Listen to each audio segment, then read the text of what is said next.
Assalamualaikum warahmatullahi wabarakatuh. Perkenalkan, kami dari kelompok 7 akan mempresentasikan hasil bisnis plan kami mengenai seblak prasmanan Teh Winnie.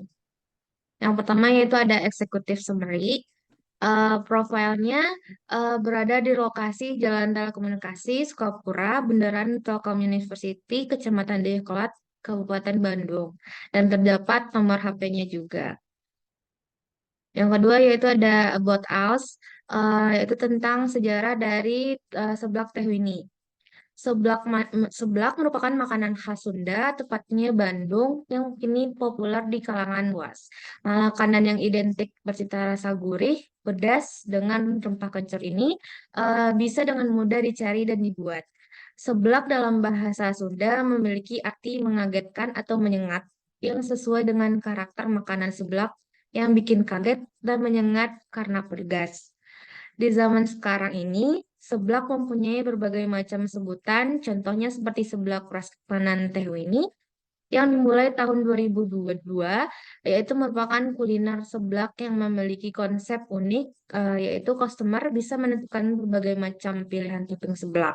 Seblak prasmanan memberikan leluasan kepada pelanggan untuk memilih sendiri berbagai macam isian puluhan topping seblak seperti kerupuk, mie, makaroni, bakso aci, sosis, dumpling, hingga daging ayam, yang sebelumnya akan diolah oleh penjual.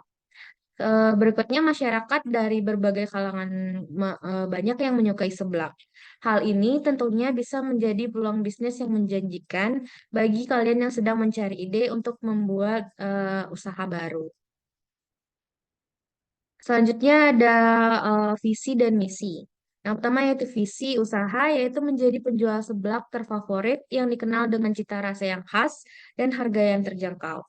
Yang kedua ada misi, yaitu yang pertama menjaga kualitas dan konsistensi serasa seblak. Yang kedua memberikan pelayanan yang ramah dan cepat kepada pelanggan. Yang ketiga menjaga kebersihan dan keanehan dalam pengelolaan makanan. Dan yang keempat, menyesuaikan inovasi rasa sesuai dengan minat pelanggan. Dan yang terakhir, mengembangkan usaha. Selanjutnya ada bisnis konsep. Next. Bisnis konsep dari seblak prasmanan Teh Winnie, yaitu seblak prasmanan Teh Winnie hadir dengan membawa sensasi pedas yang tak terlupakan dengan label pedas sesuai selera. Lebih dari sekadar jajanan pedas, kami juga menawarkan pengalaman kuliner yang penuh makna. Cita rasa otentik seblak kami diracik dengan bumbu rahasia turun-temurun yang diracik dengan bahan segar dan berkualitas. Pilihan topping melimpah tersedia yang bisa dapat kamu pilih. Mulai dari topping kerupuk, bakso, cuanki, hingga kreasi kekinian seperti sosis dan potato. Seblak prasmanan Teh Winnie bukan hanya memuaskan rasa lapar, tetapi juga tentang melestarikan budaya dan tradisi kuliner Indonesia, serta mendorong masyarakat untuk lebih menghargai kekayaan kuliner Nusantara melalui seblak. Next. Value proposition kanvas dari seblak prasmanan Teh Winnie. Yang pertama, ada pains. Tempat sulit ditemukan. Tidak tersedia varian topping yang diinginkan. Sulit menemukan seblak dengan harga yang pas. Sulit menemukan seblak yang memiliki bahan kualitas. Sulit menemukan seblak yang memiliki cita rasa tersendiri. Sulit menemukan seblak dine-in, lengkap dengan minuman. Lalu ada pain relievers-nya. Yang pertama ada memiliki usaha dengan konsep prasmanan, memiliki berbagai varian topping, menggunakan bahan alami yang membuat cita rasa kuat, memiliki toko usaha yang mudah dilihat dan terlihat terletak di tepi jalan yang mudah dilalui banyak orang. Dan yang terakhir ada menyediakan minuman pelengkap seblak baik yang dingin maupun hangat. Next. Berikut ada foto produk dari seblak prasmanan Teh Winnie. Selanjutnya akan dibacakan oleh teman saya. Baik, boleh di next. Nah, selanjutnya ada industri overview, di mana terdapat segmentasi demografi yang terdiri dari remaja, mahasiswa, masyarakat umum, dan pecinta kuliner. Lalu ada mayoritas perempuan, namun tidak menutup kemungkinan pelanggan berjenis kelamin laki-laki, dan penghasilan, yaitu beragam dari kalangan menengah ke bawah karena harga produk yang ditawarkan terjangkau. Selanjutnya ada segmentasi kebiasaan. Yang pertama yaitu suka mencoba makanan baru, terutama yang pedas dan gurih. Selanjutnya, sering nongkrong dengan teman di kafe atau warung makan, lalu ada aktif di media sosial, terutama Instagram dan TikTok, senang berburu kuliner murah dan enak, lalu memiliki budget terbatas untuk makan di luar. Yang ketiga ada segmentasi trends, yaitu industri UMKM seblak mengalami pertumbuhan yang pesat dalam beberapa tahun terakhir. Hal ini didorong oleh beberapa faktor, antara lain meningkatnya minat masyarakat terhadap makanan pedas, tren kuliner lokal yang sedang berkembang, kemunculan media sosial yang memudahkan UMKM untuk mempromosikan produknya, dan meningkatnya permintaan untuk layanan pesan antar makanan. Next. Nah, berikut ini merupakan direct kompetitor. Yang pertama ada Seblak Aska, Seblak Jeletot, Seblak Boboto Sukapura, dan ada indirect kompetitor di mana terdapat Seblak Bandung Prasmanan, Warung Seblak Mahda, dan Seblak Mamang Rafael. Kompetitor comparison pada Seblak Aska yaitu harga 10.000 memiliki keunggulan yaitu promosi di media sosial seperti Instagram, GoFood, lalu memiliki harga yang terjangkau dan varian topping yang beragam. Memiliki kelemahan antrian yang lama dan ramai pelanggan. Selanjutnya ada Seblak Jeletot memiliki harga 10.000, memiliki keunggulan memiliki cita rasa yang pas dan tersedia layanan delivery. Memiliki kelemahan yaitu pembelian hanya bisa dilakukan tunai. Selanjutnya ada Seblak Bobotoh Sukapura, memiliki range harga 20.000 hingga 50.000. Memiliki keunggulan rasa pedas yang pas, penyajian cepat, memiliki promosi di media sosial seperti di GoFood. Memiliki kelemahan yaitu harga yang mahal, pilihan topping yang sedikit, dan tempat yang kumuh. Selanjutnya terdapat Seblak Bandung Prasmanan dengan range harga 20.000 hingga 30.000, memiliki keunggulan promosi di media sosial seperti Instagram, pilihan topping yang bervariasi, lokasi yang strategis, tempat yang luas, dan banyak tempat duduk. Memiliki kelemahan yaitu antrian yang lama dan ramai pelanggan. Selanjutnya ada Warung Seblak Mahda dengan harga 15.000 hingga 30.000, memiliki keunggulan yaitu promosi di media sosial Instagram, berkolaborasi dengan influencer. Kelemahan yaitu lokasi yang tidak strategis, antrian lama, dan ramai pelanggan. Selanjutnya ada Seblak Mamang Rafael, memiliki harga 15.000 hingga 20.000, memiliki keunggulan yaitu promosi di media sosial seperti Instagram dan TikTok, owner menginfluence langsung para audiens, memiliki kelemahan lokasi yang jauh dan ramai pelanggan. Boleh di next? Selanjutnya itu terdapat manajemen tim. Nah, berikut ini merupakan mahasiswa dari jurusan administrasi bisnis yang memutuskan untuk membuka usaha seblak prasmanan di sekitar wilayah Telkom University. Yang pertama ada Tanada Nurul Maulidani berasal dari Bandung, Ladinah Anresa berasal dari Padang, Sri Yulianti berasal dari Sukabumi, Ardelia Kalista berasal dari Bandung, Salsabila berasal dari Medan.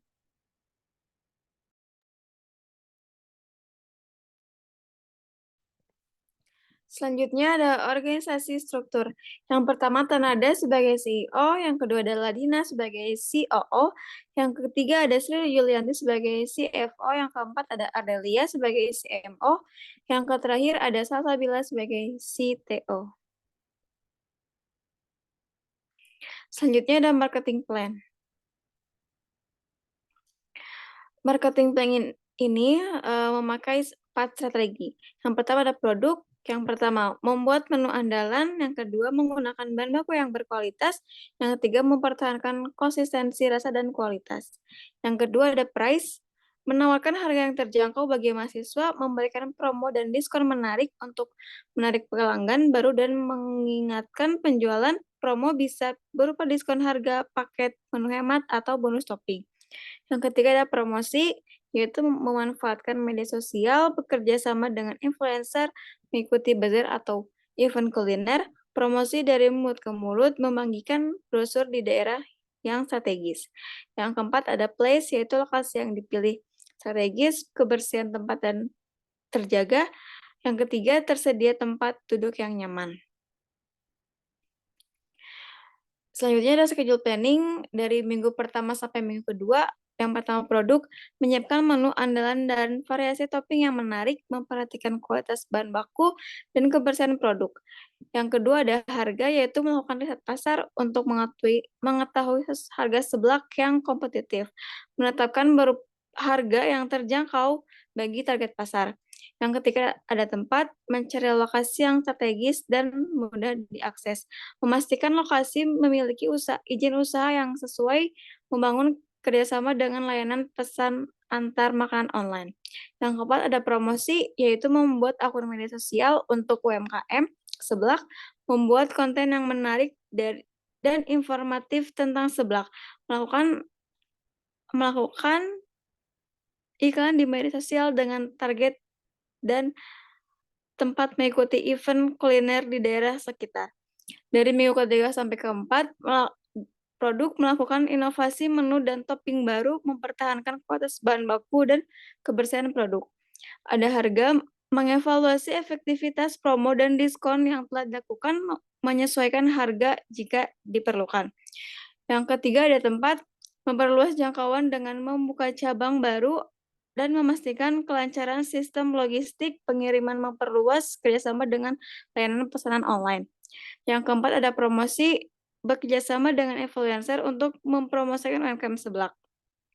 Dan menulis blog atau artikel terkait tentang seblak.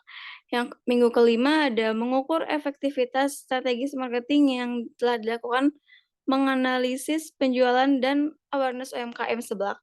Yang kedua ada harga, menyusun strategi marketing jangka panjang untuk UMKM seblak, menentukan target yang lebih tinggi untuk penjualan dan awareness. Next. Selanjutnya financial plan.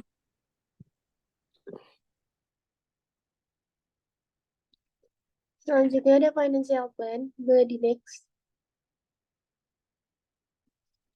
Seblak Prasmanan Tehwini ini modal awalnya yaitu 500.000 dengan mengeluarkan aset tetapnya 5.200.000, itu terdiri dari kompor, gerobak, dan kulkas.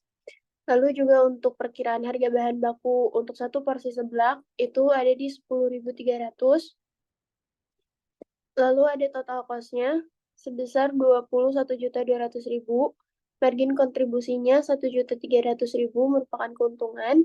Break-even point-nya 16.369. Average cost-nya 14.133,33 per porsi. Marginal cost-nya biaya tambahan yang dikeluarkan untuk memproduksi satu unit produk tambahan. Dalam kasus ini, marginal cost ini dapat diasumsikan dengan biaya bahan baku per porsi 10.300 per porsi. Boleh di next. Lalu di sini ada laporan cash flow-nya periode Maret sampai Mei. Ini dibuat berdasarkan hasil wawancara dengan owner. Arus kas yang berasal dari kegiatan operasional, yaitu kas yang diterima dari pelanggan selama periode Maret sampai Mei ini adalah 10 juta. Dikurangi kas untuk membeli persediaan 6 juta, kas untuk membayar biaya operasinya 1.650.000. Lalu aliran kas bersih dari kegiatan operasional 2.350.000. Aliran kas yang berasal dari kegiatan investasi dan ada kas masuk yang berasal dari penjualan investasi dan kas keluar untuk membeli peralatan itu 0, karena di periode Maret dan Mei seblak Prasmanan Tehwini ini tidak mengeluarkan ataupun ada masuk dari penjualan investasi. Lalu ada aliran kas yang berasal dari kegiatan pendanaan. Di sini juga untuk periode Maret sampai Mei, seblak Prasmanan Tehwini ini tidak mengeluarkan sepeser pun. Jadi saldo kas akhir adalah 2.350.000. Boleh di next. Selanjutnya ada operation plan. Di sini ada working structure-nya. Ini dibuat berdasarkan hasil wawancara juga langkah-langkah apa yang dilakukan. Ini sudah berurutan mulai dari persiapan bahan sampai produk disajikan kepada pelanggan.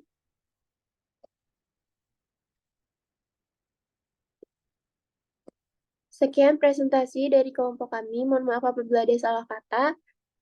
Terima kasih. Wassalamualaikum warahmatullahi wabarakatuh.